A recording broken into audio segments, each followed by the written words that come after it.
সুপ্রিয় দর্শক, আপনাদের সবাইকে স্বাগত জানাচ্ছি বাংলাদেশ টেলিভিশনের নিয়মিত আয়োজন ফ্যাসিবাদের দিনলিপি অনুষ্ঠানে। আপনাদের সঙ্গে আছে আমি সাঈদ খান। আলোচনার জন্য আমার সঙ্গে আছেন দুজন অতিথি। আমার ডান দিকে আছেন সিনিয়র আইনজীবী অ্যাডভোকেট আবু হেনা রাজ্জাক, বাম দিকে আছেন বাংলাদেশ জাতীয়তাবাদী দল বিএনপির প্রশিক্ষণ বিষয়ক সম্পাদক সাবেক ছাত্রনেতা ABM মোশাররফ হোসেন। শাসকরা যখন জনগণের মৌলিক অধিকার কেড়ে নেয় তখনই ঘটে গণবিপ্লব। 69, 90 এবং 24-এর অভ্যুত্থান তাই বলে। জার্মানির হিটলার, ইতালির মুসোলিনি, জাপানের হিদেকি তোজো, স্পেনের ফ্রান্সিসকো ফ্রাঙ্কো এবং বাংলাদেশের শেখ মুজিব ও হাসিনা তার প্রকৃষ্ট উদাহরণ। মানবজাতির ক্যালেন্ডারের পাতাকে রক্তাক্ত করা দেশ বিদেশের এই শাসকরা জেনে গেছে অত্যাচারের ফলাফল কী হয়। গবেষণামূলক এই অনুষ্ঠানের মাধ্যমে আমরা বিগত সরকারের যাবতীয় ফ্যাসিবাদী ও স্বৈরাচারী নীতির ধরনকে চিহ্নিত করবার চেষ্টা করছি, খুঁজে বের করবার চেষ্টা করছি নাগরিক অধিকার নিশ্চিতের পথ, যাতে ভবিষ্যতে আর কোনো শাসক নাগরিক স্বাধীনতাকে লঙ্ঘনের সাহস না পায়। দর্শক, আজ 21 সেপ্টেম্বর 2025। 2009 সাল থেকে 2024 সালের জুলাই মাস পর্যন্ত শেখ হাসিনা রেজিমের এই দিনটিতে কী কী ঘটেছিল, বিভিন্ন গণমাধ্যম থেকে সংগৃহীত কিছু সংবাদের শিরোনাম দেখে আসে। 2010 গোলাম আজম ও সাকার বিরুদ্ধে তদন্ত চলছে।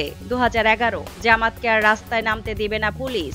2012 4 বছরে 100 কোটি টাকার মালিক সাহারা খাতুনের ভাগিনা সারোয়ার। 2013 ভারতে যাচ্ছে ইলিশ, আসছে মাদক। 2015 প্রশ্ন ফাঁস, মেডিকেল ভর্তি পরীক্ষা বাতিলের রিট খারিজ। 2016 ঈদ যাত্রায় সড়ক দুর্ঘটনায় 265 জনের মৃত্যু। 2017 সরকার নিজেই দেশে চালের সংকট সৃষ্টি করেছে, মির্জা ফখরুল। 2018 ডিজিটাল নিরাপত্তা আইন ও গুম নিয়ে জাতিসংঘের মানবাধিকার পরিষদের উদ্বেগ। 2019 যুবলীগের 4 নেতার ছত্রছায়ায় রমরমা ক্যাসিনো ব্যবসা। 2022 চট্টগ্রাম কলেজে ছাত্রলীগের দুপক্ষের সংঘর্ষে আহত 6। 2023 সংকটের মধ্যে সরকারের গাড়ি বিলাস। দর্শক, আমরা দেখে নিলাম গত শেখ হাসিনা রেজিমের সময় কিভাবে মানুষের মৌলিক মানবিক অধিকার কেড়ে নেওয়া হয়েছিল। এসব বিষয় নিয়ে আলোচনা শুনবো। শুরুতেই যাচ্ছি ABM মোশাররফ হোসেন, আপনাকে দিয়ে শুরু করতে চাচ্ছি। 2010 সালের একটি খবর দেখলাম আমরা সংবাদের শিরোনামে, গোলাম আজম এবং সালাউদ্দিন কাদের চৌধুরীর বিরুদ্ধে তদন্ত চলছে। তদন্ত প্রক্রিয়ার স্বচ্ছতা নিয়ে কিন্তু তখন প্রশ্ন ছিল, সবগুলো রাজনৈতিক দলই প্রশ্ন তুলেছিল, আন্তর্জাতিক মহল থেকে প্রশ্ন তোলা হয়েছিল। তারপরেও সরকার নিজেদের মতো করেই এগিয়ে নিল বা ট্রাইব্যুনালের ঘাড়ের উপরে বন্দুক রেখেই এই কাজটি করলো। আপনি তো তখন রাজনৈতিক মাঠে, আপনারাও প্রতিবাদ করেছিলেন। আসলে কি ছিল শেখ হাসিনার শাসনামলটা? এটা ছিল তার রাজনৈতিক প্রতিপক্ষ যারা, মানে যদি আওয়ামী লীগ মনে করতো যে ভবিষ্যতে কেউ তার রাজনৈতিক প্রতিপক্ষ হয়ে দাঁড়াবে, প্রতিদ্বন্দ্বী হয়ে দাঁড়াবে, তাকে নিঃশেষ করে দেওয়ার জন্য যত প্রক্রিয়া দরকার সেগুলি খুব কৌশলে তারা অবলম্বন করেছে। তার একটা হাতিয়ার ছিল কিন্তু এই যুদ্ধ অপরাধীদের বিচার। এই বিচার একদিকে এটার নাম ছিল আন্তর্জাতিক অপরাধ ট্রাইব্যুনাল, কিন্তু আন্তর্জাতিক যেই নীতি নিয়ম কানুন, যে স্ট্যান্ডার্ড, সেইটা অনেক ক্ষেত্রে তারা মেনটেন করে। এই বিচারের আমার মনে হয় সবচেয়ে বড় দুর্বলতা ছিল, এখানে একজন বিজ্ঞ আইনজীবী আছেন যে মানে এখানে যে তদন্ত সরকারের লোক, মানে পছন্দের লোক, আপনার যারা উকিল তারা সরকারের লোক, বিচারপতি সরকার নিযুক্ত করা, সাক্ষী সরকার নিজেদের মতো তৈরি করা, এই নানা বিষয়গুলিকে এমনভাবে ম্যানিপুলেট করা হয়েছে যা দিনে একটা চরম বিতর্ক ছিল। এবং যার কারণে যারা ভিকটিম ছিল তাদের পক্ষ থেকেও কিন্তু বারবার বলা হচ্ছে যে এখানে একটা রাজনৈতিক প্রতিহিংসা চরিতার্থ করার জন্য এই বিচার কার্যটা পরিচালনা করা হচ্ছে। এবং আমরা সেভাবে দেখলাম বিচার কার্য হয়েছে এবং দ্রুত গতিতে সে বিচারের রায় কার্য করা হয়েছে, এবং যেটা নিয়ে বিতর্ক এখনও বাংলাদেশে আছে। তার মানে এখানে প্রকৃত অনেক যুদ্ধাপরাধী তো ছিল, যারা আওয়ামী লীগে ছিল, তাদেরকে তো এইভাবে আমরা দেখিনি ধরতে বা জিজ্ঞাসাবাদ করতে।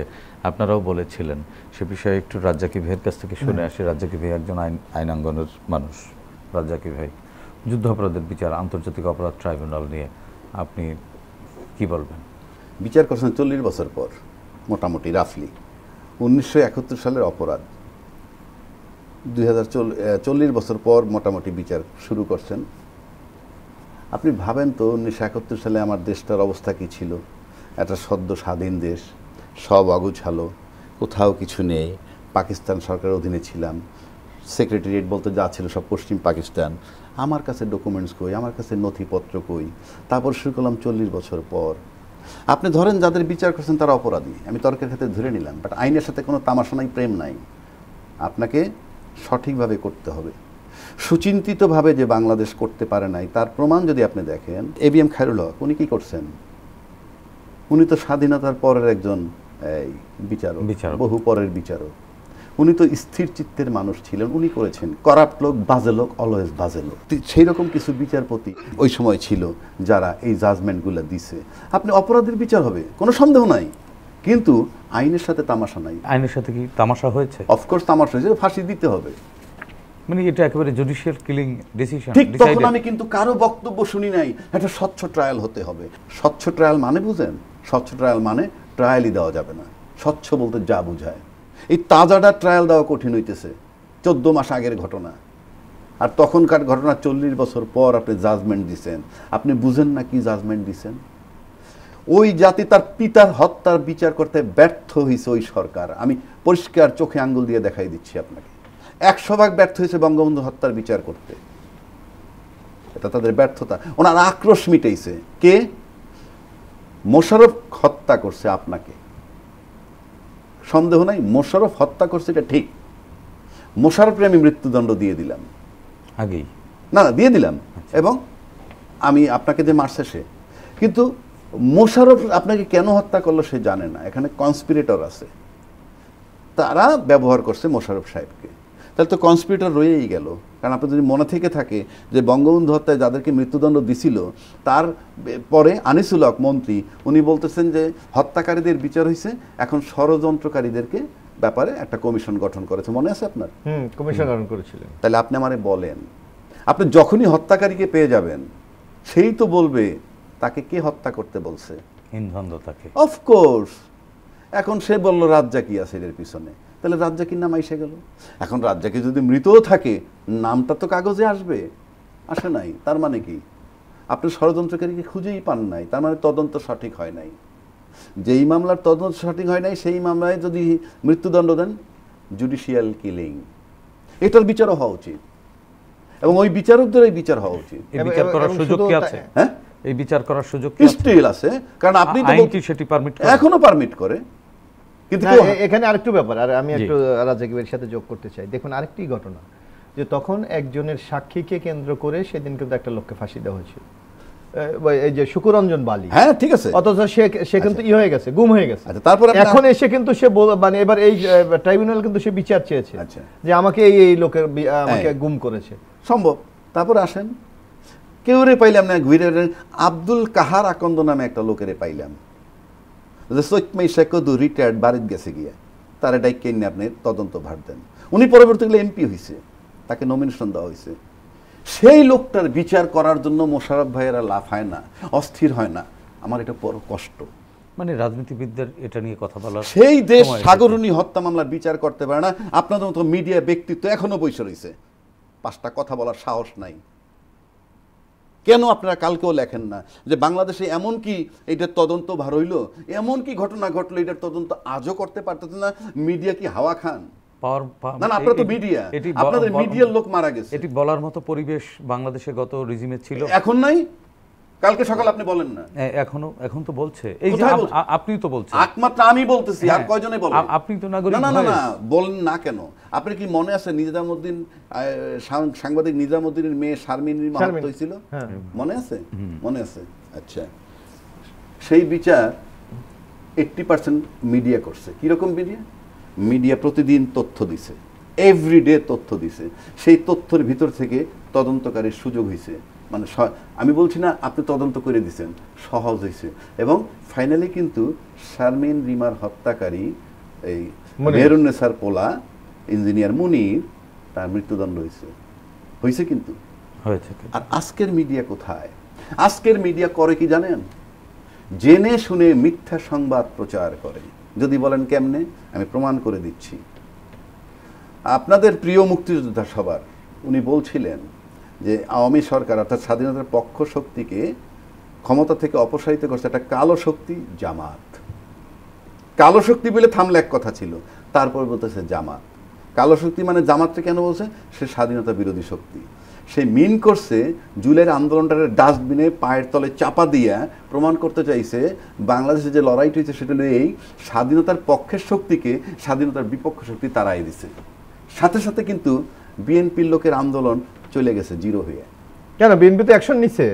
আমি শেষ করি, আমি আপনি অ্যাকশন নিয়েছেন ভালো কথা, আমি দ্বিমত করছি না, কথাটা তো বলে ফেলছে। সে কি বলছে? স্বাধীনতার পক্ষ শক্তিকে তারাই দিছে স্বাধীনতার পক্ষ শক্তি। স্বৈরাচারের ছাত্ররা তারাইছে বা অন্য আন্দোলন করে যে বিএনপি সবাই মিললে তারাইছে, সেই কথাটা কিন্তু ম্লান হয়ে গেছে। এখন আসেন, সেটা যখন পত্রিকায় যখন নিউজ হইলো, পত্রিকাওয়ালারা জানতো না যে এই নিউজটা সঠিক না, তারা তো ছাইপে দিছে। এই যে ছাইপে দিল, তার সাথে নিচে যদি ঘটনাটা লিখতো যে উনি এই কথাটা বলছেন, ঠিক আছে ওনার মত, কিন্তু আসলে ঘটনা তা না, তাও লেখে নাই, ওইটাকেই ছাপছে। তার মানে আপনি জেনে শুনে আপনি জানেন যে ওনার এই ইনফরমেশনটা মিথ্যা, ওনার এই বক্তব্যটা মিথ্যা, তারপরে প্রথম আলো বা অন্যান্য পেপার ছেপে দিলেন। আমি বলতেছি মিডিয়ার রোলটা কি? আপনি জেনে শুনে একটা সত্য ঘটনাকে যে উনি মিথ্যা বললেন সেটাকে আপনি ছেপে দিলেন, এবং আমি নিউজ ছাপছি, কেন আপনি জানবেন না নিউজটা মিথ্যা না সত্য? যাই হোক, ঠিক আছে, তার বক্তব্যটা ছাপেন, তারপরে তো ছাপতে পারতেন যে উনি এই বক্তব্য দিছে কিন্তু ইট ইজ নট কারেক্ট। এটার ভিতরে বিএনপি বা অন্যান্য দল সবাই লিখছেন, লেখেন নাই। আমার সাথে বহু সাংবাদিক কথা, এক টকশোতে গেছিলাম, যে সঠিক সাংবাদিকতা করতেছে না পক্ষপাতের, আমি নামটা বললাম না, উনি ধরাশায়ী হয়ে আসছেন, উনি জবাব দিতে পারেন নাই। দ্যাট ইজ, আপনাদেরকে এত সুযোগ দেওয়ার পরও মিডিয়া এনে বসে চাবায় আপনাদের মন মতো কথা বলতেছেন, অথচ কেন লেখেন না সাগরণী?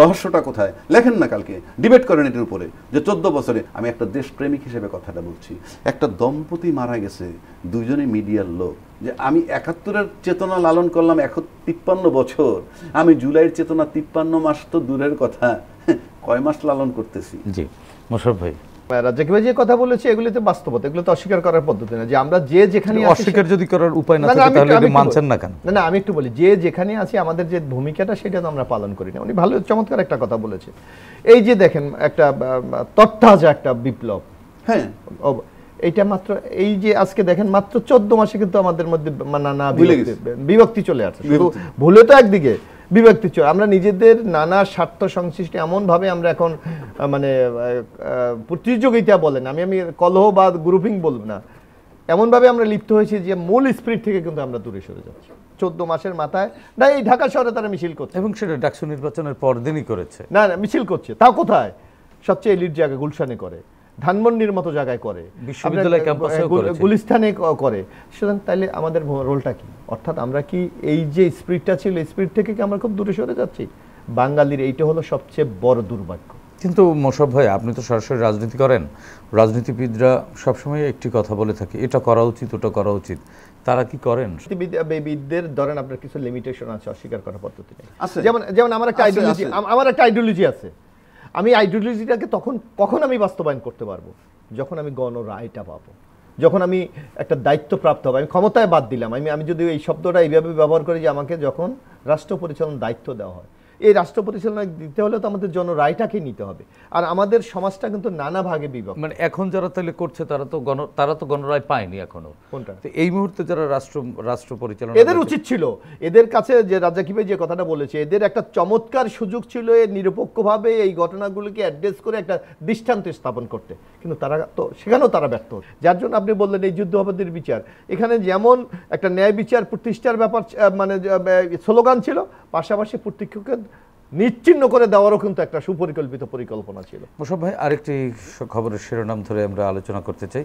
ভারতে যাচ্ছে ইলিশ, আসছে মাদক, আবারও যাচ্ছে। এই কয়েকদিনের মধ্যেই বেশ 1200 টন বা 1200 মেট্রিক টন এরকম ইলিশ যাচ্ছে। আমার দেশে ইলিশের এই মুহূর্তে যে দাম, ভারতের বাজারে কিন্তু এত দামে ইলিশ রপ্তানি হচ্ছে না। এই জিনিসটি, এই বিষয়টি নিয়ে একটু না, এইটা তো দেখেন আমরা ভারত আমাদের একটা প্রতিবেশী রাষ্ট্র হিসাবে একটা দেশের সাথে আরেকটা দেশের একটা সম্পর্ক কিন্তু সবসময় থাকে।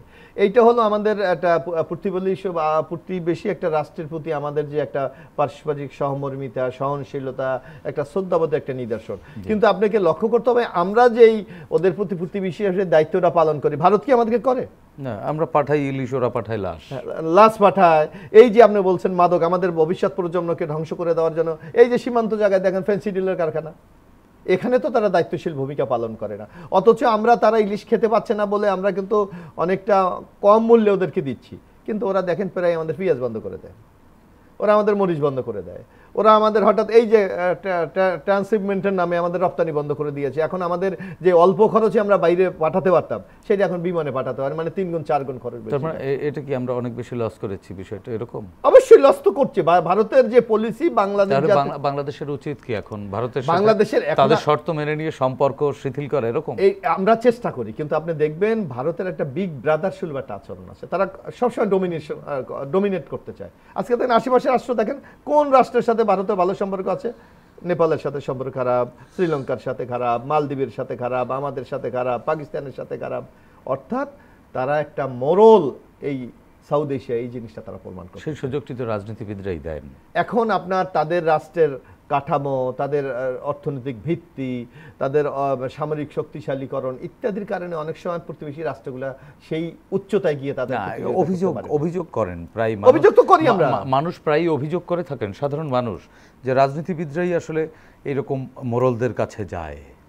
না, এখন হলো আপনি এটা নানা দৃষ্টিতে আপনি দেখতে পারেন। একটা দৃষ্টিতে হলো আমার প্রতিবেশী রাষ্ট্র হিসেবে, আমি কোনো দৃষ্টিতেই দেখি না, আমার কাছে একটু যেমন আমাদের রাষ্ট্রীয় পলিসি আমাদের সবার সাথে বন্ধুত্ব, কারোর সাথে শত্রুতা। বাংলাদেশ এই থিওরিতে বাংলাদেশ বিশ্বাসী। সুতরাং এই থিওরি আমরা যখন, কারণ আমাদের অনেক লিমিটেশন আছে, ধরেন ভারতের অর্থনৈতিক যে ভলিউম, ভারতের সামরিক যে শক্তি, তারপর ভূখণ্ডগত তাদের যে অ্যাডভান্টেজ, এইগুলিতে বিবেচনায় রেখে আপনাকে একটা রাষ্ট্র পরিচালনা করতে হবে। ধন্যবাদ মোশাররফ ভাই। রাজ্জাকি ভাই, আমি ব্যক্তিগতভাবে ধরেন আমি কোনো দেশকে দোষ দিতে চাই না। কেন দোষ দিতে চাই না? আপনার মাথায় রাখতে হবে যে প্রতিবেশীর সাথে আপনি সুসম্পর্ক রাখবেন। আমরা যদি এলাকায় থাকি, যে সেই এলাকায়ও কিন্তু আমরা দেখি যে প্রতিবেশীর সাথে সুসম্পর্ক। সেখানে আমার প্রতিবেশী যদি 3 দিকে 3 জন এমপি থাকে, আমরা তো দেখছি এমপিরা কি করে। 3 দিকে যদি 3 জন এমপি, 3 জন উপজেলা চেয়ারম্যান থাকে, আর আমার মাঝখানে যদি 2 একর জমি খালি থাকে, তাইলে এটা যদি কী জিনিস হয় আমরা অতীতে দেখছি। কিন্তু সেখানে আমাদেরকেও কম্প্রোমাইজ করে থাকতে হয়। সেই কম্প্রোমাইজ করাটা কিন্তু diplomacy, it is an art. সব বাড়ি কি চলে গেছে? যায় নাই। কাজেই ভারত একটা বড় দেশ, ভারত মোরলগিরি করে উনি বলতেছেন। আমি যদি সুযোগ না দিই কেমনে করবে? মানে সেটা কিন্তু রাজনীতিবিদদের মাধ্যমেই মোরলগিরি করে। কারণ আপনি যখন পার্লামেন্ট চালান, পার্লামেন্টে কিন্তু 2টা দল থাকে, একটা সরকারি দল, একটা বিরোধী দল। আমাদের দেশে বিরোধী দল বরাবরই খালি ওয়াকআউট ইত্যাদি ইত্যাদি, বয়কট। আপনি যদি যে উনি একটা সরকার, আমি বিরোধী দল, আমরা 2 জন মিললে কিন্তু 18 কোটি লোকের প্রতিনিধি এখানে। আপনি পার্লামেন্টে যখন এই প্রতিবেশীর সাথে আপনি সম্পর্ক রাখবেন, আপনি তো শক্ত বিরোধী দল রাখেন নাই। শক্ত বিরোধী দল যখন রাখেন নাই, তাদেরকে ডমিনেট করতে যান, আপনার বিরুদ্ধে ফ্রাস্ট্রেশন তৈরি হয়। তো আপনি একদিকে প্রতিবেশীর সাথে আপনার মন মতো সম্পর্ক রাখবেন, আর একদিকে দেশের লোকের নির্যাতন, এদের ফ্রাস্ট্রেশন এমন মাত্রায় গেছে যে আপনার পাশের দেশ সামাল দিতে পারে নাই। কিন্তু আপনার পাশের দেশ আপনাকে এইভাবে নিশ্চয়ই বলে নাই। আপনি বেশি লোভী, আপনি ক্ষমতার লোভ এবং টাকার লোভ 2টা ছিল পতিত সরকারের। পাওয়ার আর টাকার লোভ যার থাকবে, আমি নিশ্চিত করে বলতে পারি সে দেশপ্রেমিক নয়। এখনকার রাজনীতিবিদদের মধ্যে কি মনে হয়? এখনকার রাজনীতিবিদ, আমাদের যে পরীক্ষিত 2টি দল আছে যারা ক্ষমতায় ছিল, আজকে পর্যন্ত যদি আমাকে ব্যক্তিগতভাবে বলেন যে মন্দের ভালো ছিল বিএনপি, কিন্তু আপনি মনে করেন যে যার মতো করেই বিচার বিভাগও ব্যবহার করতে চাইছে, চায় নাই যে তা কিন্তু না, করে নাই যে তাও কিন্তু না। কিন্তু সবচেয়ে বড় কথা হলো এই যে পরীক্ষিত 2টা দল যেটা আমরা দেখেছি, তাতে একেবারে চক্ষু বন্ধ করে ব্ল্যাঙ্ক চেক দিয়ে গ্রহণ করবেন সেরকম পরিস্থিতি তারা কখনো তৈরি করতে পারে নাই। সবার সাথে বন্ধুত্ব, কারোর সাথে শত্রুতা নয়, পৃথিবীতে সবচেয়ে ওয়ার্স্ট থিওরি। এবং 2টার কথার যে অর্থ একই, এইটাই যখন বুঝে না 53 বছর, যার সাথে শত্রুতা নয় সবার সাথে বন্ধুত্ব, কারোর সাথে শত্রুতা নয়, মানে কি সবার সাথে বন্ধুত্ব শত্রুতা আসবে না, একটা মিথ্যা ডাহা মিথ্যা, অর্থই বোঝে না। সারা পৃথিবীর সবার সাথে ডিপ্লোম্যাটিক সম্পর্ক, আর এই আমার প্রতিবেশীর সাথে থাকতে হবে বিশেষ সম্পর্ক। যেমন আজকে হর্ষবর্ধন সিংলা সাহেব বলছে যে নেপালের সাথে আমাদের একটা বিশেষ সম্পর্ক। হোয়াটএভার দ্য রেজাল্ট, মানে বাংলাদেশের সাথে একটা স্পেশাল সম্পর্ক রাখবে। কারণ আপনার সেটা তো স্বামী স্ত্রীর একটা বিশেষ সম্পর্ক ছিল। সেটাও তো 3rd ক্লাস বাজে লোক, বুঝেই না ডিপ্লোমেসির মানে কি, না বুঝে বাংলা, না বুঝে মনে করছে আমি আমেরিকায় ছিলাম ওই দীর্ঘদিন, জাতিসংঘের স্থায়ী প্রতিনিধি, আমি বুঝি, সব বুঝি। এগুলো কোনো ডিপ্লোম্যাটিক শব্দ হয় না। আপনার 3 দিকে এইভাবে প্রতিবেশী, এই প্রতিবেশীর সাথে আপনার দিন শেষে পিসফুল কোএক্সিস্টেন্স এনশিওর করতে হবে, এবং আপনি আপনার ডেভেলপমেন্টও যদি করতে চান, ভারত কিন্তু কম না। বর্তমান সময়ে যারা যে রাজনৈতিক দলগুলো ক্রিয়াশীল রয়েছে, যে রাজনৈতিক তাদের একটু মূল্যায়ন করবেন। তারা ফ্ল্যাকচুয়েট করে, সকালে এক পথ বিকেল এক পথ। আমার মনে হয় তারা তাদের গন্তব্যই জানে না। এবং আমার কাছে মনে হয় যে যারা ড্রাইভিং সিটে বসে আছে, আমার ব্যক্তিগত মতামত, তাদের ভিতর সমন্বয়হীনতার খুব অভাব, এবং আমার কাছে মনে হয় যে একটা লিডারশিপের একটা সমস্যা তাদের আছে, যার জন্য তাদের কনস্ট্রাকটিভ জিনিসগুলো পাওয়া খুব ডিফিকাল্ট হইতেছে। আমি অন্যের বেলায় খুব কনস্ট্রাকটিভ। আমাদের আসলে সময় স্বল্পতার কারণে আমরা শেষ করব, একটু মোশাররফ ভাইয়ের কাছ থেকে বিদায় নিচ্ছি এই বিষয়ে, একই বিষয়ে আপনাদের সমন্বয়হীনতা বা আগামীর যে বাংলাদেশের কথা ভাবছেন। রাজ্জাকি ভাই একটা জায়গায়, রাজ্জাকি ভাই কিন্তু জেনারেলি একটা খুব কথা বলে একটা বাহাবা নিতে চায়, কিন্তু আসল যেই জায়গায় সংকটটা, ওই জায়গায় কিন্তু রাজ্জাকি সংকটটা কোন জায়গায়? সংকটটা হলো গত 15 বছর যেভাবে বাংলাদেশটাকে টোটাল তার গতি থেকে অন্য জায়গায় নিয়ে গেছে, এই জায়গায় ফিরিয়ে আনতে গেলে তো নানা ক্ষেত্রে পদক্ষেপ নিতে হচ্ছে। এই ক্ষেত্রে না, রাজ্জাকি ভাইরা তো এই কথা বলার সুযোগ আপনারা করে দিয়ে, না আপনারা যারা রাজনীতি করেন, একটা হলো আপনি যখন দায়িত্ব পালন করবেন, যে কোনো কাজ যখন আপনাকে করতে গেলে নানা প্রতিকূলতার মধ্যে দিয়ে আপনাকে কিন্তু আপনার সাফল্যের দিকে পুষতে হয়। আর যে কোনো কাজ না করে তার মধ্যে কোনো রিস্ক নাই। কিন্তু তার মানে কি রাজ্জাকি ভাইরা কোনো কাজ করে না? তা না, তারা তো জনগণ। রাজ্জাকি ভাইরা তো শুধু আমাদেরকে মানে ই করে, শুধু সাজেশন দেয়, পরামর্শ দেয়। এবং আপনি দেখবেন, আমি একটু কথা আপনার সাথে আমি একটু বলি, আজকে রাজনীতিবিদগুলি আপনাদের কথা মূল্যায়ন করে বলে কিন্তু তারা বহু পরিবর্তন আনছে। এই যেমন আপনারা বলছেন বাংলাদেশে ভোট হয় না, আপনারা বলেন না যে রাজনীতি, এখন আমরা বলছি যে ভোট হয়, হ্যাঁ হয় নাই, আমি তো মানি। যার জন্য কি হচ্ছে এখন, এর জন্য আপনি বলছেন যে না, দলীয় সরকারের অধীনে হবে না, আমি এটা নিউট্রাল গভর্নমেন্টের অধীনে নির্বাচন করবো, জানো ভোট দেয়। তো এইটা আপনাদের কথার প্রতিফলন হচ্ছে না? হচ্ছে না। এই যে আপনারা বলতেছেন যে আজকে যারাই রাষ্ট্রীয় ক্ষমতায় যায় তারা রাষ্ট্রটাকে নিজেদের সম্পত্তির মতো ব্যবহার করে। এখন আপনি এর জন্য বলছেন যে আমাকে পাওয়ার ব্যালেন্স করতে হবে, আমার সংসদ, আমার রাষ্ট্রপতি, আমার প্রধানমন্ত্রী, আমার নির্বাহী বিভাগের মধ্যে একটা চেক আপ ব্যালেন্স করতে হবে। তো এইগুলিতে এই অভিজ্ঞতারই ফসল।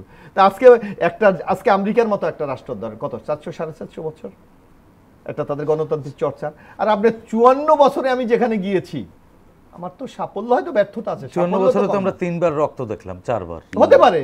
আপনি অন্য জায়গায় দেখেন, অন্য দেশে অনেকবার। অন্য দেশ টানবো কেন, আমি আমার নিজের দেশ টানবো। আমার তো ভাই, আমার তো নানা আমার অর্থনৈতিক সংকট আছে, আমার জনসংখ্যার সংকট আছে। তবে মোশাররফ ভাই, আমি একটা কথা বলি আপনাকে। হ্যাঁ, আমি আপনাকে কিন্তু বলছি, রাজনীতি এমন একটা স্বাদের জিনিস, আপনি যদি রাজনীতি করতে চান সেটার মজা আলাদা। যেমন আমি ক্লেম করি যে আমি রাজনীতিবিদ, আপনি মানেন আর নাই মানেন, আমার দল নাই। যেভাবে দল রেজিস্ট্রি হয়েছে ওই ইয়ের মতো গয়রহ, কালকে আমি যেটা রেজিস্ট্রেশন পাই, আমি পার্টির সভাপতি। এরকম পার্টি তো বাংলাদেশে শত শত, বিএনপি, জামাত, এনসিপি, জাতীয় পার্টি, আওয়ামী লীগ বাদে আর কেউই না। আমি কথার কথা বলতেছি, সে কারণে রাজনীতির মজা আলাদা। আমি কিন্তু রাজনীতি করতেছি, আমি যা বলতেছি এটা যদি আমার অনেক বিষয় আলোচিত হচ্ছে, কিন্তু যখনই আপনি রাজনীতির নামে পাওয়ার চাবেন, আপনাকে কম্প্রোমাইজ করতে হবে। এই পাওয়ার যদি চান, সে যে সাহেবই হোক বাংলাদেশে, কম্প্রোমাইজ করে যখন রাজনীতিবিদ যখন কম্প্রোমাইজ করে পাওয়ারে যায়, কিংবা পাওয়ারে যেতে কম্প্রোমাইজ করতে হয়, তার মানে he is not a politician, rather he is a বিট্রেয়ার। শোনেন, একটা আমার সাথে আমার কিন্তু আজকে এই যে 18 কোটি লোকের ভাগ্যে জড়িত আছে। আমি অনেক ক্ষেত্রে কিন্তু কম্প্রোমাইজ কেন পলিটিশিয়ানরা করে, যাতে তার জনগণকে যাতে একটা স্বস্তির মধ্যে রাখা। কিন্তু আমার বিট্রেয়ার, এই যেমন আপনি মনে করেন আজকে আমার পেঁয়াজ সংকট দেখা দিই, কারণ আমার জনগণ তো এর সাথে রিলেটেড। আমি বাংলাদেশের যদি পেঁয়াজ, হঠাৎ আপনার পেঁয়াজ দেখা যায় 14 টাকার পেঁয়াজ আপনার 200 টাকা হয়ে গেছে, তখন আমাকে তো জনগণকে স্বস্তি দিতে হবে। আরে ভাই, জনগণের দিতে হলে আমার কারোর সাথে না তো আমাকে সমঝোতা করতে হবে, নাহলে আমি জনগণকে সেভ করতে পারছি না।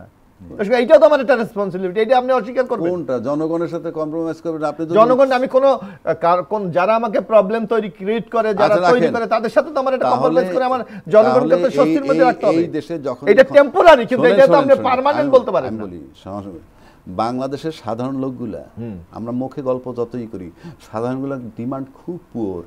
একটু মোটা ভাত, একটু ওইটাতে তো আপনি নিশ্চয়তা দিতে হবে। কোনো দল দিতে পারে না এই পর্যন্ত, চেষ্টা তো হচ্ছে। হ্যাঁ, নিশ্চয়ই আমরা কাঙ্ক্ষিত লক্ষ্যে পৌঁছাবো, সেই প্রত্যাশা রাখি, এবং রাজনীতিবিদদের উপরে আমরা শেষ পর্যন্ত ভরসা রাখতে চাই।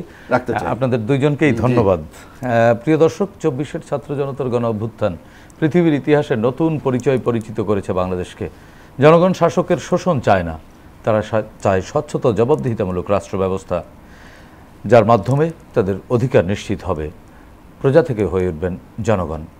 আসুন নতুন এই বাংলাদেশকে আমরা নাগরিক বান্ধব হিসেবে গড়ে তুলি, সাধ্যমতো ভূমিকা রাখি দেশ ও জাতি গঠনে। প্রিয় দর্শক, দেখা হবে আগামী পর্বে নতুন অতিথির সঙ্গে। ততক্ষণ পর্যন্ত ভালো থাকুন, সুস্থ থাকুন, বাংলাদেশ টেলিভিশনের সঙ্গেই থাকুন। খোদা হাফেজ।